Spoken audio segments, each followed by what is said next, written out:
ஸ்டேட்டோட central கொஞ்சம் norms என்னது அதிகமாக இருக்கும், கஷ்டப்படுத்துவான். ஹிந்தி அங்கே ஃபுல்லாக ஹிந்திக்காரன் தான். ஏய் சலோ பாய் சலோ அப்படிங்க முதுகில் அடிப்பான். ஆமாம், ஒரு நம்ம தமிழ்நாடுக்காரனை மதிக்கவே மாட்டான், திருட்டு பையன் நம்மளை மதிக்கவே மாட்டான். அதனால அவர் சொன்னார், நம்ம ஸ்டேட்லேருந்து யாரும் அதிகமாக போகிறதில்ல சார். 1200 போஸ்டிங் கால்ஃபர் பண்ணாங்க திருச்சி ரயில்வே கோட்டத்தில். 1120 பேர் வெளி ஸ்டேட். நம்மளால் எத்தனை பேர் செலக்ட் ஆனா அவ்வளோ விஷயம் தம்பி தெரியும். வெறும் 80 பேர். எவ்வளோ? 80 பேர். திருச்சி ரயில்வே கோட்டம் பெரிய கோட்டம். இந்தியா ஃபுல்லாக ரயில்வே யார் வேணா அப்ளை பண்ணலாம், ஓப்பன். அதுலேயும் கோட்டா படி போடுவான். ஸ்போர்ட்ஸ் அச்சீவ்மெண்ட், வேலைவாய்ப்பு செய்தி மட்டும் தான் போடுவேன். என்னது? அது சென்ட்ரல் கவர்மெண்ட்டாக இருக்கட்டும், ஸ்டேட் கவர்மெண்ட்டாக இருக்கட்டும், நல்ல விஷயம் தான். ஸ்டேட் கவர்மெண்ட்டில் நிறைய வேலைவாய்ப்பு கிடையாது, உண்டுன்னு சொல்லாது, கிடையாது. ஸ்டேட் கவர்மெண்ட்டில் சிவில் சர்வீஸ் என்ன எக்ஸாம் எழுதுவீங்க? குரூப் 1, குரூப் நல்லா தெரிஞ்சுங்க. குரூப் 12 வரைக்கும் இருக்கு. என்னது? நம்ம தெரிஞ்சது குரூப் 4 அப்படியே சொல்லி வளர்த்துட்டான். எது வரைக்கும் இருக்கு? நான் சொல்றது தப்புனா போய் வெரிஃபை பண்ணிக்கங்க. குரூப் 12 வரைக்கும் இருக்கு. சென்ட்ரல் கவர்மெண்ட் ஏகப்பட்ட ஜாப் இருக்கு. சென்ட்ரல் கவர்மெண்ட்ல பாத்தீங்கன்னா தமிழ்நாட்டில் இருந்து யாருமே அப்ளை பண்றது கிடையாது. அது வந்து சிஆர்பிஎஃப் இருக்கு, ரயில்வே போலீஸ் இருக்கு, பார்டர் செக்யூரிட்டி ஃபோர்ஸ் இருக்கு. இந்த மாதிரி கிட்டத்தட்ட ஒரு 13 டிபார்ட்மெண்ட் இருக்கு. புரியுதா? இதுல பாத்தீங்கன்னா தமிழ்நாட்டுக்கு நம்ம தமிழ்நாட்டுல மெயினா யாரும் அப்ளை பண்ண மாட்டான். ஏன்னா கஷ்டப்படுவான். தமிழ்நாடு போலீஸ் அப்ளை பண்ணுவான், இல்ல எஸ்ஐ அப்ளை பண்ணுவான் டைரக்ட் அப்பாயின்மெண்ட்டுக்கு. வெளியே போக மாட்டான். ஏன்னா நிறைய போஸ்டிங், நிறைய கால்ஃபர் வந்துகிட்டே இருக்குது. அப்போ ஒரு குரூப் ஒன்று ஆரம்பிச்சு என்னது, சென்ட்ரல் கவர்மெண்ட்ல ஒரு ஆப் ஒன்று வச்சிருக்கான். அந்த ஆப்பை டவுன்லோட் பண்ணிட்டீங்கன்னா எந்த போஸ்ட் வந்தாலும் அந்த ஆப்ல இன்ஸ்டலேஷன் பண்ணிடுவாங்க.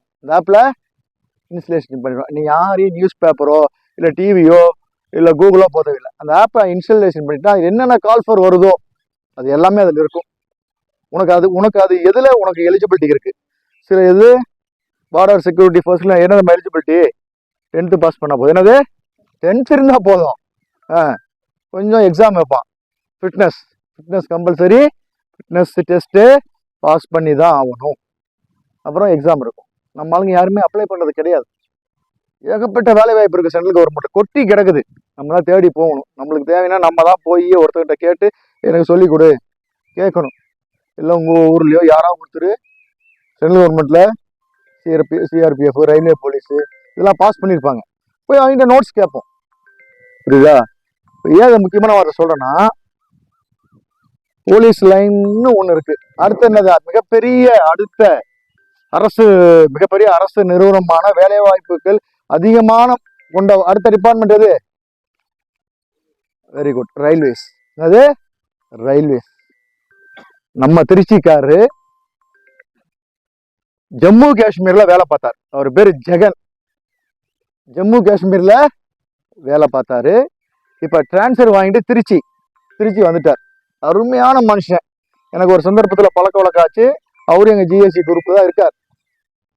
சொல்லுவார், சார் நம்ம பசங்க யாருமே ரயில்வே எக்ஸாம் யாருமே வந்து எழுதுறது கிடையாது. எல்லாமே பார்த்தீங்கன்னா ஹிந்திக்காரன், கேரளாக்காரன் பார்த்தீங்கன்னா உங்களுக்கு தெரியும், ஒன்னும் விட மாட்டான்.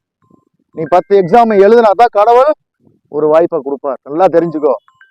10 எக்ஸாம் எழுதுனா தான் கடவுள் ஒரு வாய்ப்பை கொடுப்பார். சோம்பேறித்தனம் உனக்கு வேலை வாங்கினா நீ தாப்பா உழைச்சாகணும். புரியுதா? அந்த ஜெகன் சாரோட நம்பரை வந்து நான் உனக்கு கொடுத்துட்றேன். பசங்க எல்லாம் கோஆப்ரேட் பண்ணி ஒரு குரூப் ஆரம்பிச்சிரு. நான் அவர்கிட்ட பேசிடுறேன். புரியுதா? வாரம் போடுவார் தம்பி. சரி, மாசம் போடுவார். 15, 16 அப்படியே பிடிஎஃப் டவுன்லோட் பண்ணி போடுவார். சார் பசங்களுக்கு அனுப்புங்க யாராவது ஒருத்தர் வேலைக்கு போகட்டும். இவ்வளோ ஒரு அருமையான மனுஷன். அதனால தயவு செய்து உனக்கு வேலை வாங்கிட்டு நீ தான் படிக்கணும், ஃபிட்னஸ் பண்ணணும். உனக்காக நான் ஓட முடியாது, நான் வந்து எக்ஸாம் எழுத முடியாது. அதுக்குன்னு புக்ஸ்லாம் இருக்கு. என்னது? ஒவ்வொரு டிபார்ட்மெண்ட்டுக்கு என்ன இருக்கு? புக்ஸ் இருக்கு. நெட்ல போய் சர்ச் பண்ணா கிடைக்கும். புக் ஆர்டர் பண்ணி வாங்குங்க. மாடல் கொஸ்டின் பேப்பரை டவுன்லோட் பண்ணுங்க. ஈஸி. புரியுதா? சென்ட்ரல் கவர்மெண்ட் ஜாப் நீ வாங்கிட்டீங்கன்னா உங்க ஃபேமிலிக்கு நீ ரிட்டையர் ஆகிற வரைக்கும் எல்லாம் ஃப்ரீ. Train free. உனக்கு அதான் என்னது, மளிகை பொருள்லாம் ஃப்ரீ. எல்லாம் நீங்க கேண்டீன்ல வாங்கிக்கலாம். அதனால ரயில்வேஸ் நிறைய ட்ரை பண்ணுங்க. சென்ட்ரல் கவர்மெண்ட் நம்ம ஒன்றா ஃபிட்னஸ் ஓரியன்ட் போது ரயில்வேஸ் வந்து போலீஸ் தான். 2 டிபார்ட்மெண்ட்ல நீங்க என்ன செய்யலாம்? தயவு செய்து கவனம் செலுத்துங்க. ஏன்னா ஃபிட்னஸ் யார் வேணாலும் பண்ணிடலாம். ஈஸி தான். நாம்ஸ் கம்மி தான். ஆனால் ஸ்டேட்டோட சென்ட்ரல் கொஞ்சம் நாம்ஸ் என்னது அதிகமாக இருக்கும், கஷ்டப்படுத்துவான். அங்கே ஃபுல்லாக ஹிந்திக்காரன் தான். ஏய் சலோ பாய் சலோ அப்படிங்க முதுகில் அடிப்பான். ஆமா, ஒரு நம்ம தமிழ்நாடுக்காரனை மதிக்கவே மாட்டான், திருட்டு பையன் நம்மளை மதிக்கவே மாட்டான். அதனால அவர் சொன்னார், நம்ம ஸ்டேட்ல இருந்து யாரும் அதிகமா போறது இல்லை சார். 1200 போஸ்டிங் கால்ஃபர் பண்ணாங்க திருச்சி ரயில்வே கோட்டத்துல. 1120 பேர் வெளி ஸ்டேட். நம்மளால எத்தனை பேர் செலக்ட் ஆனா அவ்வளோ விஷயம் தம்பி தெரியும். வெறும் 80 பேர். எவ்வளோ? 80 பேர். திருச்சி ரயில்வே கோட்டம் பெரிய கோட்டம். இந்தியா ஃபுல்லா ரயில்வே யார் வேணா அப்ளை பண்ணலாம், ஓப்பன். அதுலேயும் கோட்டா படி போடுவான். சென்ட்ரல் கவர்மெண்ட் உங்களுக்கு தெரியும், 3 கோட்டா தான். என்னது? ஓபிசி, ஓபிசி, அதான் அந்த சொன்னது ஓசிஎஃப்சி, அப்புறம் எஸ்சி எஸ்டி. 3 கோட்டா தான் சென்ட்ரல் கவர்மெண்ட்ல. புரியுதா? அதனால எஸ்சி எஸ்டி தனியாக வந்துடுவாங்க. மற்ற எல்லா கம்யூனிட்டி எம்பிசி பிசி 3 கோட்டா தான் பிரிப்பான். புரியுதா? அதனால தயவு செய்து ஆர்வமா வந்திருக்கீங்க. இந்த ஏஜ்ல ஒரு வேலை வாங்கிட்டீங்கன்னா அவங்க அப்பா அம்மா சந்தோஷப்படுவாங்க. உனக்கு ஒரு வருமானம் எவனையும் நம்ம எதிர்பார்க்கணும் அவசியமே கிடையாது. நம்மளுக்கு மாசான சம்பளம் போட்டுருவான். எல்லாமே நம்ம எல்லாரும் பெரிய கோடீஸ்வரனா கிடையாது. எல்லாம் கிராமத்துல இருந்து வந்து கஷ்டப்படுறீங்க. நம்மளுக்கு ஒரு கெத்து. ஆமா, ரயில்வேஸா இருக்கட்டும், இல்லை போலீஸ் டிபார்ட்மெண்ட், நம்மளுக்கு ஒரு கெத்து. அதனால கண்டிப்பாக என்னது தம்பி ஃபிட்னஸ் செகண்ட் எம்பிஎட் படிக்கிற நல்ல விஷயம் தான். பிசிக்கலி தாண்டி என்ன வேணும்?